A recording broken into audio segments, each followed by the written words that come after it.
What I want you to do is to, when you have time, stop and think. Stop and really try to understand what I'm attempting to say. What I'm going to first do is go through some history and then bring you forward to today and where we're going and how we've gotten here.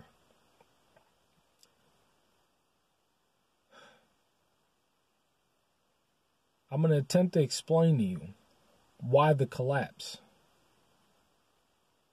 is going to be the worst in history. If you go back in history, now we're not going to go to the stock market crash of 27 or 39 or 87. I can start at the savings and loans. Now, if you don't understand history, you don't understand that we're going down the same path that we've been, only magnitudes worse than what we've been of old. The savings and loan crisis, where these people were selling bogus securities, where they were getting into all amounts of debt. And when it came time to fit the bill, they didn't have the money and they had to be bailed out by the government. But let's start with 2008.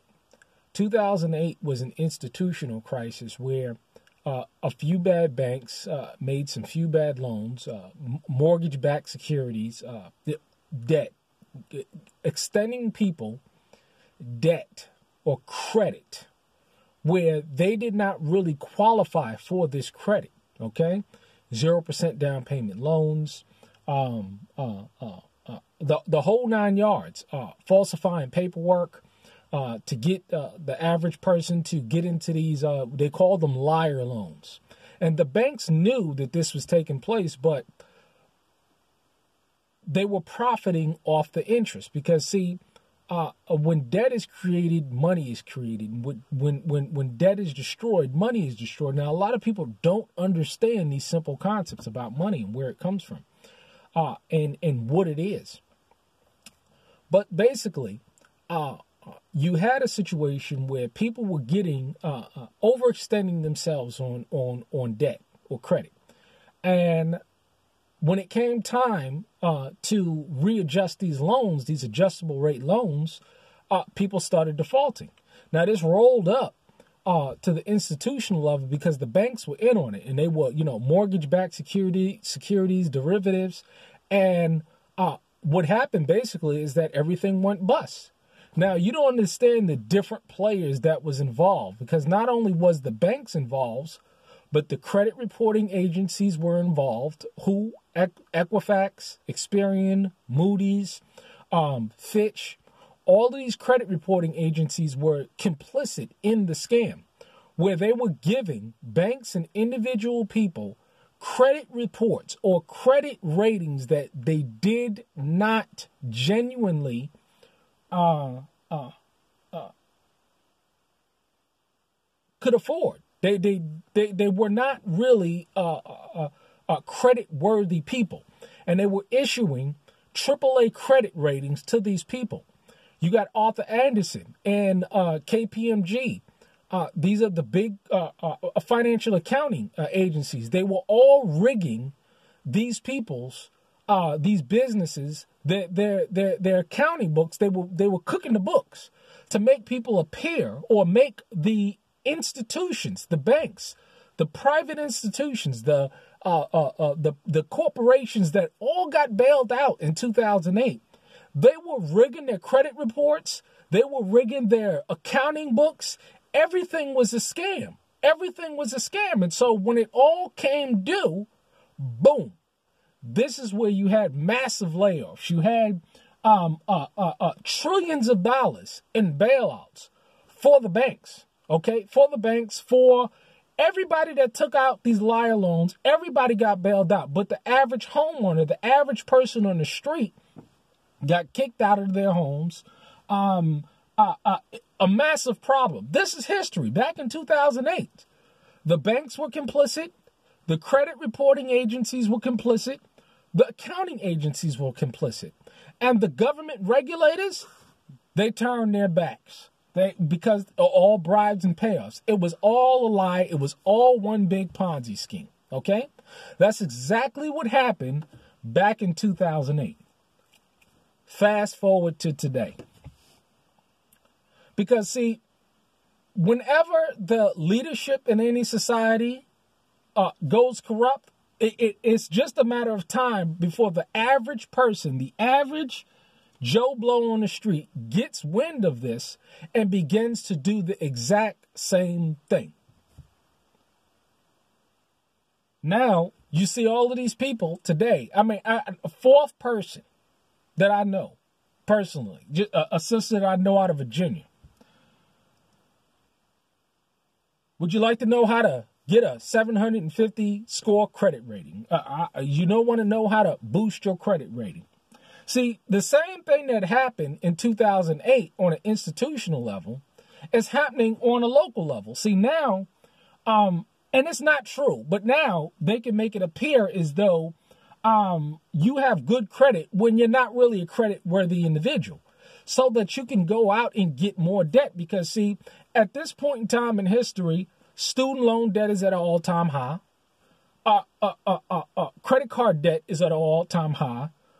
Mortgage debt is at an all-time high. What else you got?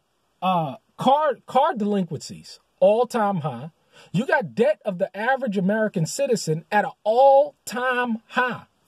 And you know what the solution is? Because, see, if we do not accrue more debt and interest than the year before, the system collapsed. We have to accumulate more debt in order for the system to keep going. This is why you see the national debt and the debt on every single level going up at an astronomical rate. We're running $1 trillion deficits. We already in fiscal year, and I think they said something about $600 billion deficit already. We're going to reach over $1 trillion in debt. So you see, the pipe always comes due. So, you know, I was recently speaking to a friend out of New York who's in the financial services industry, and I was asking him about, you know, my econ, these companies are saying that, you know, they're going to fix your credit report. And I was curious to say, you know, I mean, how does it really work? How do they do it? And he was explaining to me in detail how it really works. Just because you have something removed from your credit report visually, a digital document that says you owe this, you owe that, that doesn't mean that it removes you from the obligation of paying it. No, it doesn't. No, it does not remove you from the obligation. If you got a wage garnishment and you legitimately owe that money, it does not remove you from the obligation of paying it. Just because you have a student loan, you $30,000, $40,000 in student loan debt, and you legitimately got into that debt, it does not remove you from the obligation of paying it. You see, we've come to a point where the average person on the street is seeing what the big banks did, is seeing what the credit reporting agencies did for these financial institutions and these corporations, and they're doing the exact same thing. They're doing the exact same thing. But the idea is that the bill always comes due. See, there's no such thing as something for nothing.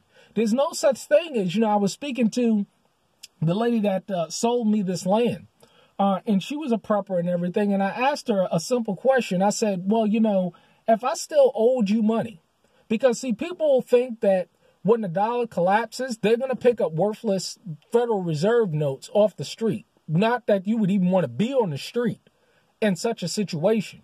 And they're going to pay off their land. This is why we say that you should get land that's paid for, and that you should pay it off as quickly as possible. Because you think that you're going to be able to keep your land and give these people worthless fiat currency? No, they're just going to give you back worthless fiat currency and call the loan due and say, listen here, you know what I'm saying? Here goes your money back, and recall the land. Nobody's getting anything for free. But this is the mentality that we've been accustomed to in society today, where we can be fiscally irresponsible.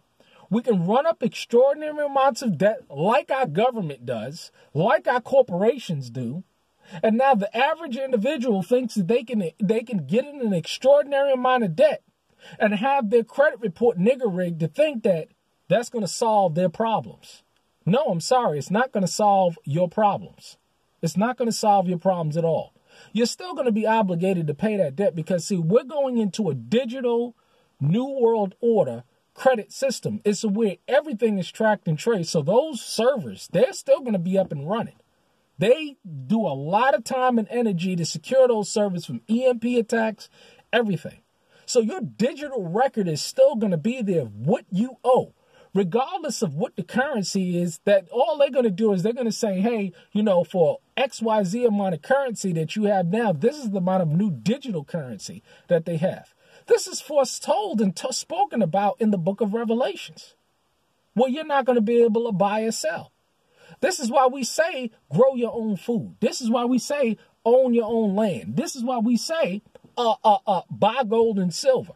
This is why we say be in fellowship and communion with other people so that you can be self-sufficient, so that you don't have to depend on this system when they go and they roll out this new world order system. There is no such thing as something for nothing. There's no such thing as getting anything nigger-rigged or jerry-rigged to think that, you know what I'm saying, that it's going to remove you from the obligation that you have. It's sad to see what's going on in society today. It really is sad to see. But we're all going to be held to account. And the pain is coming. For many of you already there. And these folks is charging upwards of $1,000. If the average American don't even have $500, and what you doing to go out and get more debt? Because see, that's what the system wants you to do. Do you remember that situation where Equifax or Experian came out and they said that all of the data of their customers were breached? And then immediately after that, you saw all of this, all these advertisements about LifeLock and for a fee that they'll protect your social security number. See, it's all a scam. They want you. You see all these advertisements about get your credit repair fixed. Get your credit repair fixed. This is being done by the major banks, the major institutions, because they want you to get into more debt. And they know that the average American is a consumer, a debt slave. And so they promote this behavior. They don't care about the initial debt. They care about the interest that they're making off of it. They themselves created the money out of thin air. When they issue you a credit card and they say, well, you got $12,000, you think there's actually $12,000 sitting there? Or $10,000 or $5,000 sitting there? No, they created it. It's called fractional reserve banking. The three main pillars of the banking industry is fractional reserve banking, compound interest. What is the other one? And fiat currency. Fractional reserve banking, compound interest, and fiat currency. What is fractional reserve banking? Do any of you know what fractional reserve banking is? I asked the person that recently got into the credit report repair agents. I said, what's fractional reserve banking? They couldn't tell me. Everybody know what compound interest is. But look up what fractional reserve banking is. It means that for every dollar you put into the banking system, they can create XYZ amount. I think it's like $7 out of thin air. Out of thin air. So when you make a deposit into the bank, they can create money out of that money out of thin air.